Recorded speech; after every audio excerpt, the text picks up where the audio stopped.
Tre janë objektivat dhe emrat më konkret të ditës sotme e diel 31 maj 2026. Përshëndetje miqzikaq, interes kudo që ndodheni, mirë se u rikthyet në kanal. Siç e dëgjuat edhe në intro, pikërisht sot ku Mercato ende nuk ka nisur, Interi tashmë janë tre emra të cilët janë shumë konkret në Calciomercato dhe kam përshtypjen edhe ju disa prej tyre mund t'i dini dhe mund t'jeni informuar.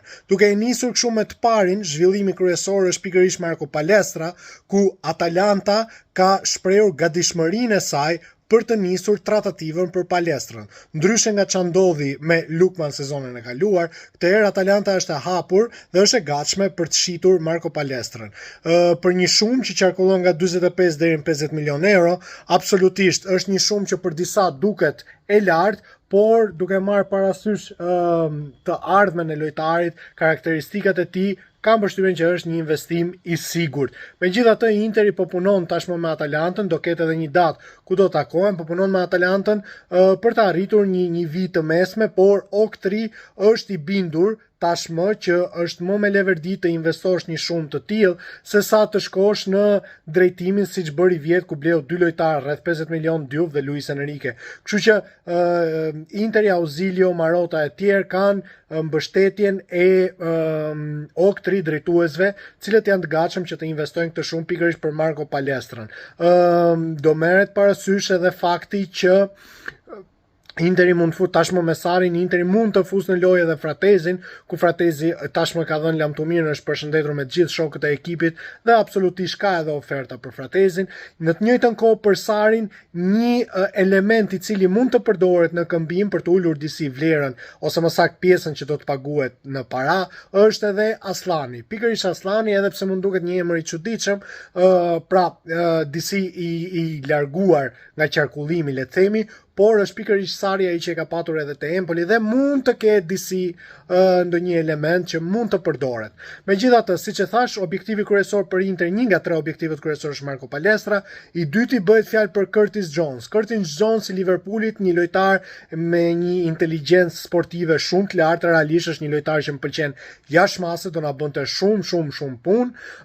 Siç e dini, Jones është në skadencë, është për tu vlerësuar disi fakti se çfarë do ndodh tashmë me Slot larguar trajneri i Liverpoolit dhe Iraola që do jetë trajneri i ri i Liverpoolit, duhet parë çfarë qasje ka ai ndaj këtij lojtari, por dua t'ju bëj me dije që në janar gja ishte arritur një marrëveshje me Interit dhe Curtis Jones për ta marrë, por ishte pikërisht largimi i Fratezit, pra pritet që Fratezit shkote ke Nottingham Forest në mënyrë tillë që të kryej edhe ky transferim. Megjithatë, u shty çdo gjë për në këtë mercato. Jam shumë i bindur që do të kryhet si operacion Curtis Jones, është një nga primarët dhe kam përshtypjen që tashmë është bërë e qartë, edhe Liverpooli nuk do ta humbi patjetër me parametër 0.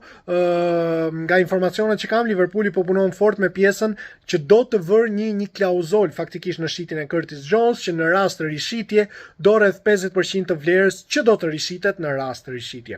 Dhe objektivi i tretë është pikërisht ai që tashmë e dini, kemi kohë që kemi folur, Solej i Udinezës, tashmë i ka zgjidhur dhe ato problemet me akuzat që kishte për dhunë, çështje drejtësie, tashmë e zgjidhura dhe ato, bëhet fjalë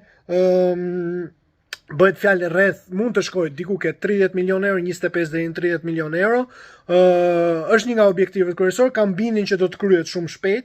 Faktikisht Solej, kemi folur tashmë për Solej që është lojtar që mund të luajë nga dyja krahët, është shumë i mirë në kontroll topi, shumë i mirë në dalje, gjithashtu edhe në mbrojtje. Këto ishin tre objektivat kryesor faktikisht dhe më konkret të ditës sotme. Gjithashtu kam përshtypjen që keni dëgjuar edhe emra që kanë qarkulluar shumë si Ruben Dias, Ndikaj i Romës apo Kim e tjerë për mbrojtjen e Interit, janë të gjitha në rrafshin e spekullimeve, sepse nuk ka asgjë konkrete, ende vazhdon e flitet për Bastonin, por ju garantoj të paktën deri më tani, dhe kjo faktikisht është edhe bindja ime personale, Bastoni nuk lëviz nga Interi. Është për tu vlerësuar pjesa e largimeve, ka një interesim konkret të Bayern Munich për Bisek, siç edhe ju e dini. Nëse vjen një ofertë 35 e sipër, absolutisht Interi është i gatshëm që ta shesi Bisek. Gjithashtu për tu parë është edhe çështja e Dumfries, ka një klauzol nga data 1 korrik deri në 31 korrik për 25 milionë euro mund të largohet, patjetër duhet edhe dakordësia e lojtarit, por është për të marrë parasysh edhe çfarë botrori do zhvilloj Dumfries dhe nëse do vinë oferta apo jo. Largimi ose jo i Dumfries nuk ndikon në tratativat e Palestrës ose në idet, në planet që Interi ka për të marrë Palestrën, pasi absolutisht janë çështje të pavarura nga njëra tjetra. Unë jam i mendimit nëse duam që të krijojmë një ekip kompetitiv dhe të kemi pretendime akoma të larta për Champions League-ën, absolutisht na duhen të dy lojtarët. Në frontin e sulmit nuk është se ka të reja për momentin, mund të ketë ndonjë zhvillim për Boni, por ende janë të paqarta idet. Siç e thash në videon e kaluar, faktikisht Interi po mendon që të ketë në organikën e vet 5 sulmues për vitin tjetër. Pista Stankovic e cekën pak edhe herën e fundit. Stankovic absolutisht do ushtrohet e drejta e blerjes Stankovic, por nuk besoj që Interi do e mbaj. Ka oferta nga Anglia, oferta që shkojnë deri në 45 milionë euro.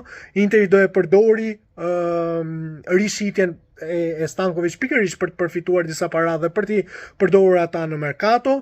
Në pikpyetje dhe duket DC në hije Manu Kone, kjo për shkak të shumës së lartë që Roma po kërkon për Kone, por Roma ka detyrimin dhe nevojën për qitur deri në 30 qershor në mënyrë tillë për të respektuar settlement agreement, kështu që kam përshtypjen që mund të arrihet një pikë.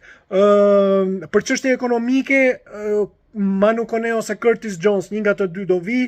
Për sa i përket numrit, nëse Stankovic largohet me rinovimin e Mkhitaryan, largohet Fratesi etj, Interi mund të shkojë edhe deri në 17 fushor, kështu që është për tu parë kjo pjesë. Pra siç e thash, për momentin këto janë të reja të merkatos, me 3 emrat më konkret të merkatos: Palestra, Curtis Jones dhe Sole. Në të mirë në të keqe, Forza Inter ju përshëndes.